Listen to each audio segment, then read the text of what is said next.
नदी के किनारे बसा था एक छोटा सा गांव, खपरिडीह, जहां समय जैसे धीमे कदमों से चलता था। सुबह की हवा में मिट्टी की सौंधी खुशबू घुली रहती थी और सूरज की पहली किरणें जब नदी के पानी पर पड़ती थीं, तो पानी मानो सोने की तरह चमक उठता था। शामें यहां सूरज की लालिमा में डूब जाती थीं और गांव की गलियों में बच्चों की हंसी, बूढ़ों की बातें और खेतों से लौटते किसानों की थकान एक अनोखा संगीत रचती थी। गांव के बीचों बीच एक पुराना बरगद का पेड़ था, जिसके नीचे गांव वाले बैठकर बातें करते, हंसते और कभी-कभी जीवन की छोटी-मोटी समस्याओं का हल ढूंढ लेते। इसी गांव में रहता था उदय, एक 20 साल का नौजवान, जिसका जीवन गांव की इस शांति में रचा बसा था। उदय का चेहरा सादा था, मगर उसकी आंखों में एक अनकही चमक थी, जो शायद उसे भी नहीं पता थी। उसके पिता रामलाल गांव के एक छोटे से किराने की दुकान के मालिक थे और मां सावित्री घर संभालती थी।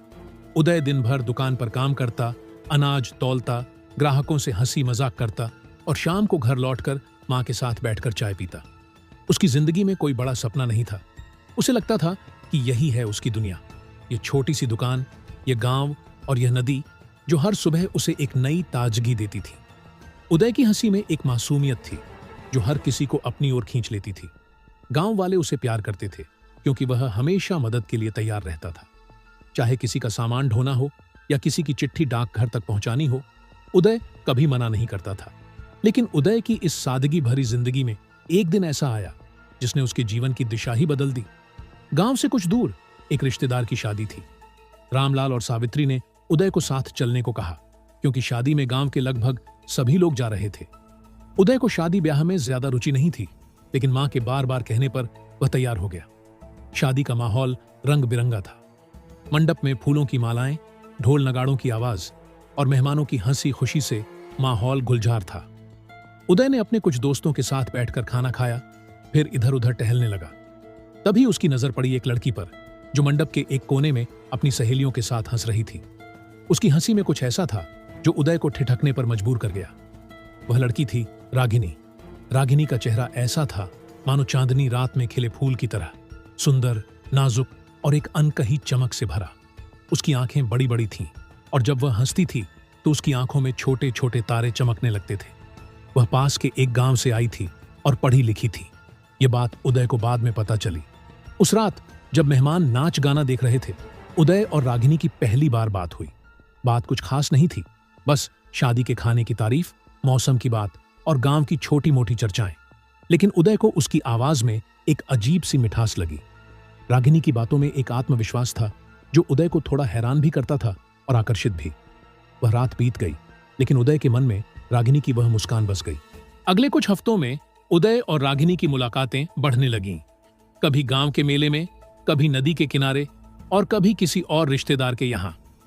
हर मुलाकात में उनकी बातें लंबी होती गईं।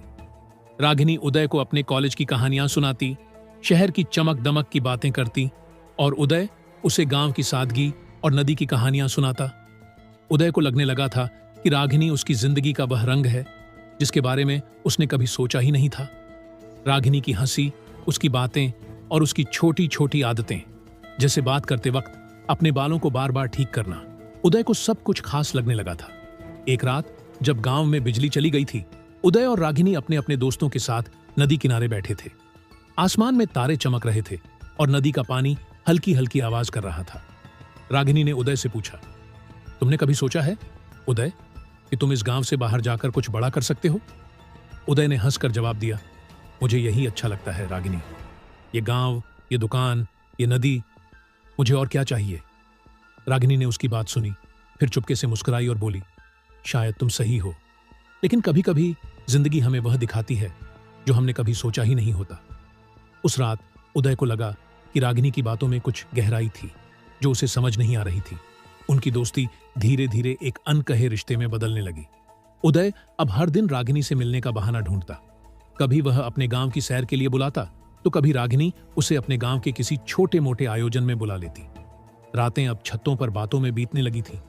उदय की मां सावित्री ने कई बार उसे टोका, बेटा तू दिन भर दुकान पर काम करता है और रात को भी जागता रहता है, थोड़ा आराम कर लिया कर। लेकिन उदय की दुनिया अब रागिनी के इर्द गिर्द घूमने लगी थी। उसे लगता था कि रागिनी ही उसकी जिंदगी की वह मंजिल है जिसे वह अनजाने में ढूंढ रहा था। लेकिन जिंदगी हमेशा वैसी नहीं होती जैसी हम सपनों में देखते हैं। एक दिन जब उदय रागिनी के गांव गया तो उसे कुछ अजीब सा लगा। रागिनी उस दिन कुछ खामोश थी। उसकी मुस्कान में वह चमक नहीं थी जो उदय को हमेशा सुकून देती थी। उदय ने हिम्मत करके पूछा, रागिनी, सब ठीक है ना? रागिनी ने हल्का सा मुस्कुराकर कहा, हाँ उदय, सब ठीक है, बस थोड़ा थक गई हूं।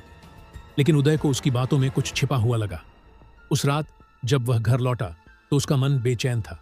कुछ दिनों बाद सच्चाई सामने आई। रागिनी का एक दोस्त जो उदय को भी जानता था ने उसे बताया कि रागिनी पहले से ही किसी और से प्यार करती थी। वह लड़का शहर में रहता था और रागिनी उससे मिलने अक्सर शहर जाया करती थी। उदय के साथ उसकी दोस्ती, उसकी हंसी मजाक और रात की लंबी बातें, यह सब बस वक्त बिताने का एक तरीका था। रागिनी को उदय की सादगी अच्छी लगती थी, लेकिन उसका दिल कहीं और था। और अब जब उस लड़के ने रागिनी को अपने साथ रहने का वादा किया तो उसने उदय को पूरी तरह भुला दिया।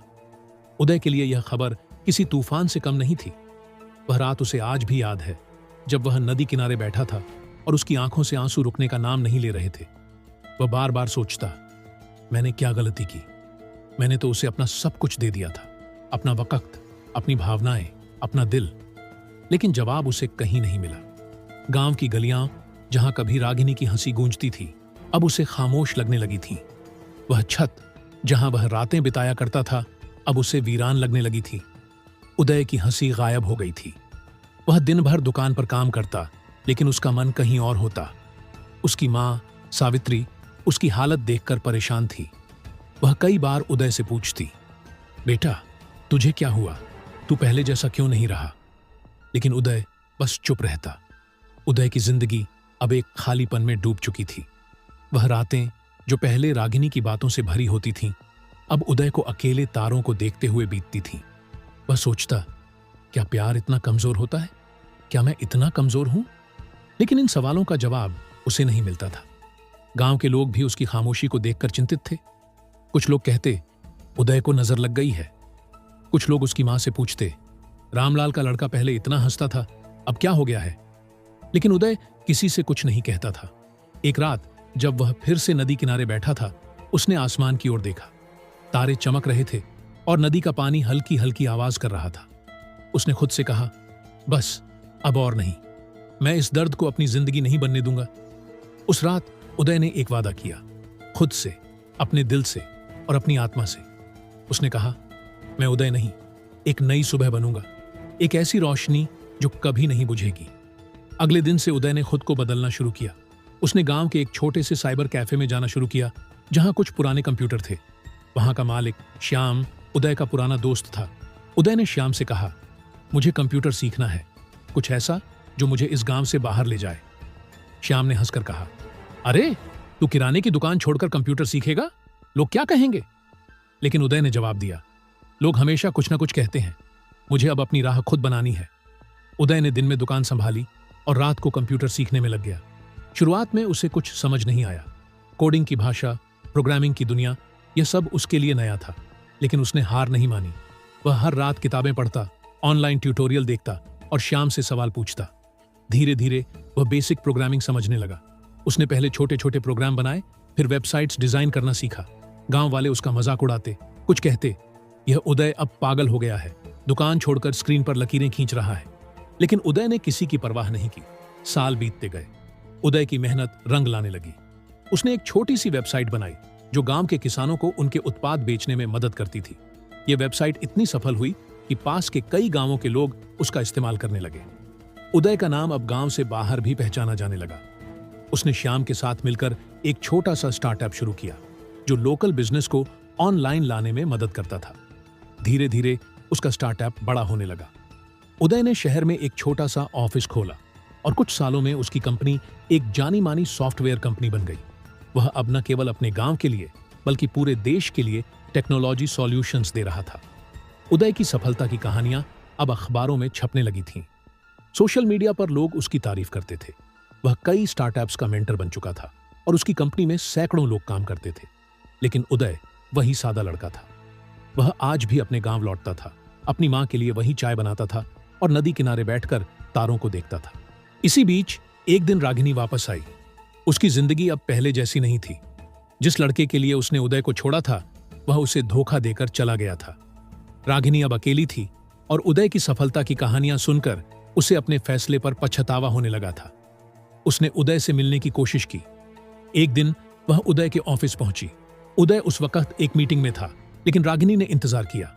जब उदय बाहर आया तो रागिनी को देखकर वह थोड़ा चौंका, लेकिन उसकी आंखों में अब वह पुराना दर्द नहीं था। उसने शांत स्वर में पूछा, क्या बात है रागिनी? रागिनी ने झिझकते हुए कहा, उदय, मैं तुमसे माफी मांगना चाहती हूं। मैंने तुम्हारे साथ गलत किया था। मैं वापस आना चाहती हूं। उसकी आंखों में आंसू थे, लेकिन उदय के चेहरे पर एक हल्की सी मुस्कान थी। उसने कहा, रागिनी, जो बीत गया उसे भूल जाओ। मैंने भी उसे भुला दिया है। आज मैं जो हूं वह उसी दर्द की वजह से हूं। तुमने मुझे छोड़ा, लेकिन मैंने खुद को पाया। अब मुझे किसी सहारे की जरूरत नहीं। रागिनी के पास कोई जवाब नहीं था। वह चुपचाप वहां से चली गई। उदय ने उसकी ओर देखा, फिर मुड़ा और अपने नए सफर पर चल पड़ा। उसकी आंखों में अब न दर्द था, न पछतावा, बस एक आत्मविश्वास था जो उसे बताता था कि वह अब किसी भी तूफान का सामना कर सकता है। जिंदगी ने उदय को गिराया था, लेकिन उसने उड़ना सीख लिया था। और आज जब वह नदी किनारे खड़ा होता है तो वह तारों को नहीं, बल्कि अपनी मेहनत की चमक को देखता है। खपरीडीह का वह लड़का अब सिर्फ उदय नहीं था, वह एक नई सुबह था जो हर दिन नई उम्मीदों के साथ उगता था।